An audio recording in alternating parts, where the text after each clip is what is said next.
Shalom sahabatku, sebelum kita masuk dalam perenungan firman Tuhan pada pagi hari ini, marilah kita terlebih dahulu menyerahkan hati dan pikiran kita kepada Tuhan di dalam doa.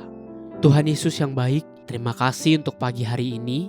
Kembali kami ingin memulai setiap hari kami dengan mendengarkan kebenaran firman Tuhan.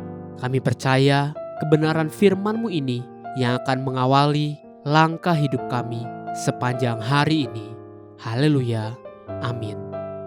Pagi hari ini kita akan merenungkan kebenaran firman Tuhan dengan tema ketika Tuhan menyingkapkan.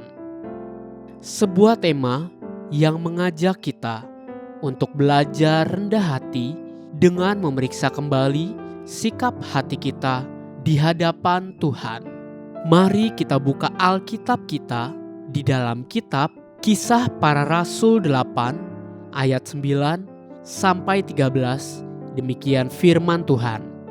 Seorang yang bernama Simon telah sejak dahulu melakukan sihir di kota itu dan mentakjubkan rakyat Samaria, serta berlagak seolah-olah ia seorang yang sangat penting. Semua orang, besar kecil, mengikuti dia dan berkata, "Orang ini adalah kuasa Allah yang terkenal sebagai kuasa besar." Dan mereka mengikutinya karena sudah lama ia mentakjubkan mereka oleh perbuatan sihirnya. Tetapi sekarang mereka percaya kepada Filipus yang memberitakan Injil tentang kerajaan Allah dan tentang nama Yesus Kristus, dan mereka memberi diri mereka dibaptis, baik laki-laki maupun perempuan. Simon sendiri juga menjadi percaya, dan sesudah dibaptis, ia senantiasa bersama-sama dengan Filipus dan takjub ketika ia melihat tanda-tanda dan mujizat-mujizat besar yang terjadi. Seorang yang telah percaya dan telah memberi diri untuk dibaptis tidak berarti dia tidak perlu bertobat. Di Kisah Para Rasul 8 ini kita menemukan seorang mantan paranormal, mantan tukang sihir bernama Simon telah menjadi percaya dan memberi diri untuk dibaptis. Kisah Para Rasul 8 ayatnya yang ke-9 berkata, seorang yang bernama Simon telah sejak dahulu melakukan sihir di kota itu dan mentakjubkan rakyat Samaria, serta berlagak seolah-olah ia seorang yang sangat penting.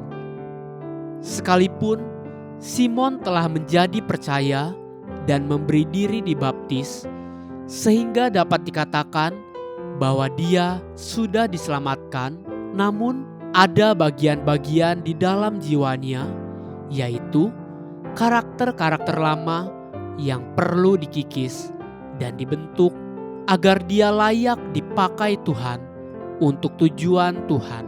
Kisah Para Rasul 8 ayat 9 tadi mencatat sebuah kalimat sederhana namun sangat penting untuk kita pelajari pagi ini. Perhatikan sekali lagi.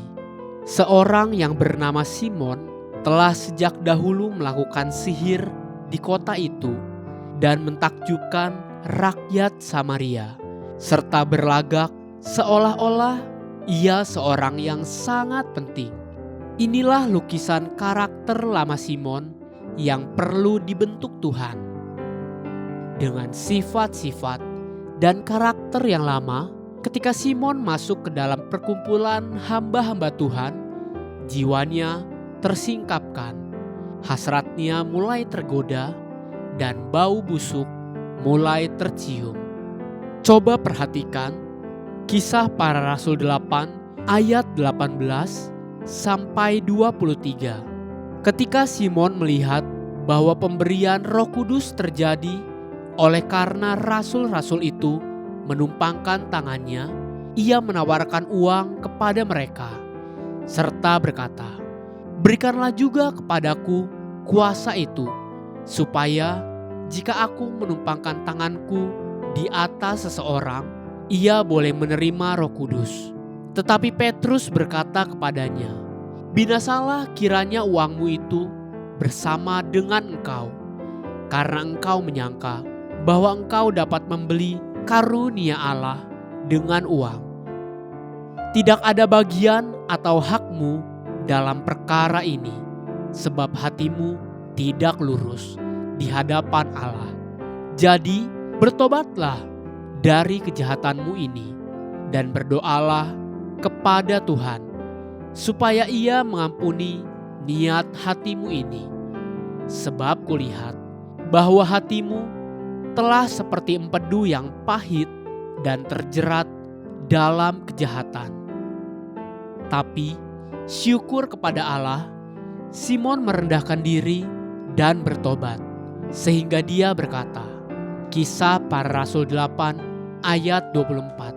Jawab Simon, "Hendaklah kamu berdoa untuk aku kepada Tuhan, supaya kepadaku jangan kiranya terjadi segala apa yang telah kamu katakan itu. Pagi ini, apabila Roh Tuhan melalui apa dan siapapun menegur kita, rendahkanlah dirimu." Haleluya. Sahabatku, biarlah firman Tuhan pagi ini menjadi terang bagi langkah kita dan kekuatan bagi perjalanan hidup kita sepanjang hari ini.